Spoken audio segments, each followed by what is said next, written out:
Europe का Schengen visa कैसे लिया? इसके बांग्लादेश से, नेपाल से, पाकिस्तान से, इंडिया से तकरीबन 15 लाख रुपए से ऊपर की शो होनी चाहिए, यानी कि आपके अकाउंट में सेफ होने चाहिए। और जब आप जॉब कर रहे होते हो, उस जॉब की जो सैलरी है, जो पुर्तगाल आना चाहते हैं, उनको आप क्या गाइडलाइन देंगे कि आते अस्सलाम वालेकुम and hello to everyone, welcome to back my new vlog. आज की वीडियो में मैं आपको एक ऐसे पाकिस्तानी से मिलाऊंगा जिन्हें यूरोप आए हुए 1 साल हुआ है और उनकी रेजिडेंस कार्ड की डेट आ चुकी है। उनसे हमने किए चंद सवाल और उनसे ये इन्फॉर्मेशन ली कि वो कैसे यूरोप आए और उन्होंने कैसे रेजिडेंस कार्ड अप्लाई किया। जैसा कि मैंने आपको कहा था कि मेरे एक फ्रेंड है, उनसे मैं आपको एक इन्फॉर्मेशन शेयर करूंगा कि ये पुर्तगाल कैसे आए और इन्होंने पुर्तगाल को ही क्यों चूज किया। पुर्तगाल में लोगों को रेजिडेंस कार्ड कैसे मिल जाता है, टीआरसी कैसे वो अप्लाई करते हैं, ये सब वीडियोस में आज आपको हम शेयर करेंगे। तो मेरे साथ बैठे हैं मेरे फ्रेंड और ये अभी बिल्कुल नए आए हैं और इन्होंने आते साथ ही अपने पेपर किस तरह अप्लाई किए हैं, ये इनकी ज़बानी सुनते हैं। अस्सलाम वालेकुम। वालेकुम सलाम। जो पुर्तगाल आना चाहते हैं, उनको आप क्या गाइडलाइन देंगे कि आते साथ ही अपने पेपरों के लिए वर्कआउट करें या जॉब के पीछे अपने आप को पहले थोड़ा सा स्ट्रगल मूड पे डालें या इनकम के लिए कुछ करने के लिए? जब मुझे तो तकरीबन 1 साल हो गया है, मुझे अपना एक्सपीरियंस बताऊं। यहाँ पर पुर्तगाल में बहुत से इमिग्रेंट आए हुए हैं, बांग्लादेश से, नेपाल से, पाकिस्तान से, इंडिया से। तो यहाँ पर तादाद बहुत हो गई है, तो यहाँ पर जॉब ढूंढना बड़ा मुश्किल काम है। यहाँ पर थोड़ी स्ट्रगल लगती है, पेपर मिलते हैं, थोड़ी बहुत स्ट्रगल करनी पड़ती है आपको।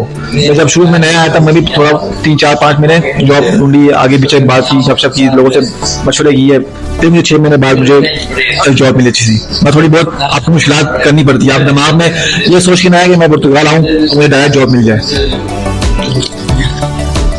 मेरा एक और क्वेश्चन है, वो ये है कि आपने यूरोप का शेंगन वीजा कैसे लिया? इसके लिए आपको अपनी प्रोफाइल में क्या क्या अटैच करना पड़ा और क्या यूरोप आने के लिए आपको ट्रैवल हिस्ट्री की जरूरत है? ट्रैवल हिस्ट्री क्या बहुत इंपॉर्टेंट है? जी, आपने बिल्कुल बहुत अच्छा सवाल पूछा मुझसे। ट्रैवल हिस्ट्री बहुत इंपॉर्टेंट लगती है यूरोप आने के लिए।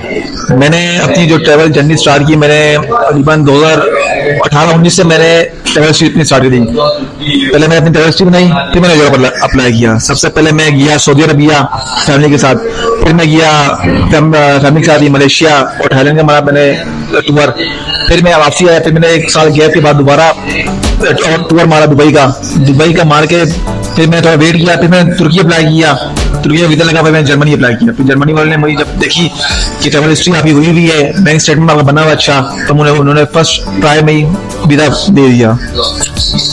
आपके इन्हीं सवालों में मुझे एक और भी सवाल अचानक से याद आया कि जो आपने जिक्र किया है कि बैंक स्टेटमेंट कैसे बन सकती है और क्यों जरूरी है?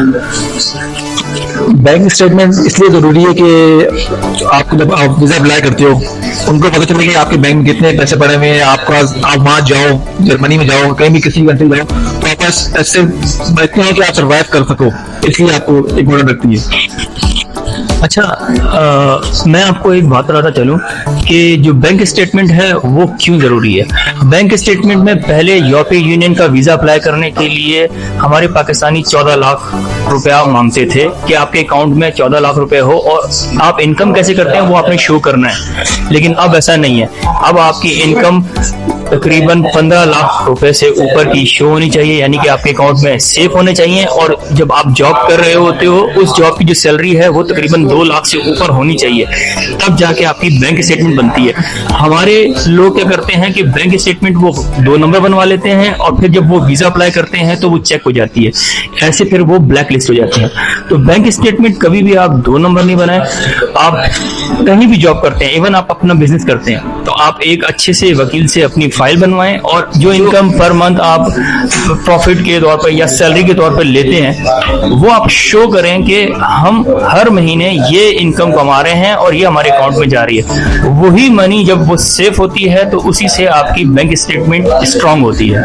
पुर्तगाल ही क्यों चूज किया यूरोप में?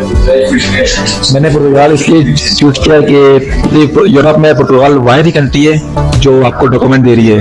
बाकी जितने भी यूरोप कंट्रीज हैं वो आपको डॉक्यूमेंट दे रही, जो दे भी रही हो तकरीबन 7 साल 8 साल 10 साल लगा रही हो, उसके पता नहीं कि वो दे या ना दे। पुर्तगाल ऐसे वाइट कंट्री जो आपको 1.5-2 साल में आपको डॉक्यूमेंट आपको दे देती है।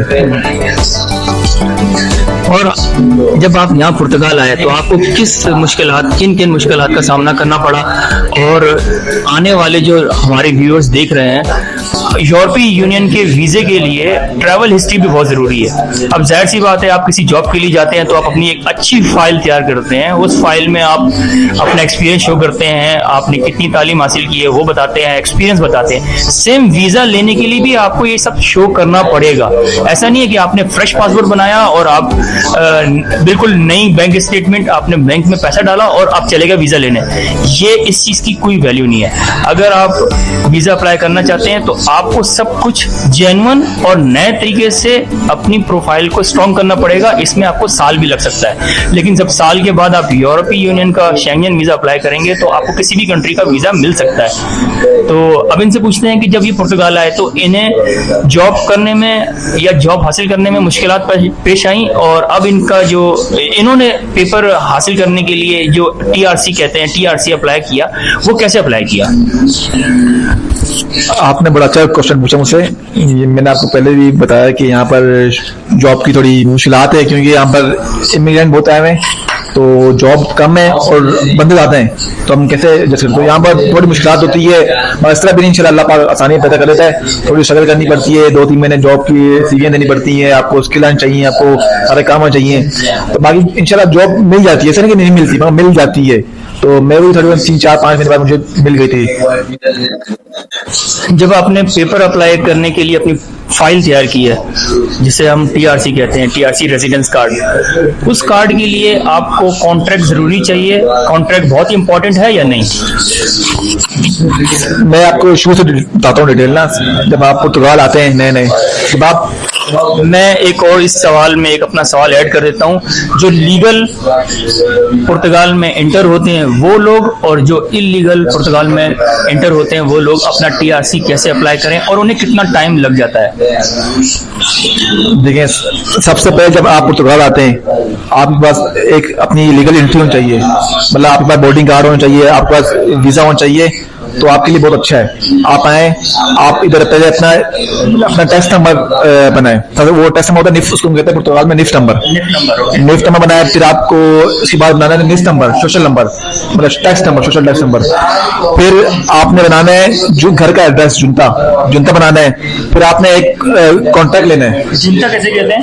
जुनता कहते हैं घर का एड्रेस, आप कहाँ रह रहे हो वो।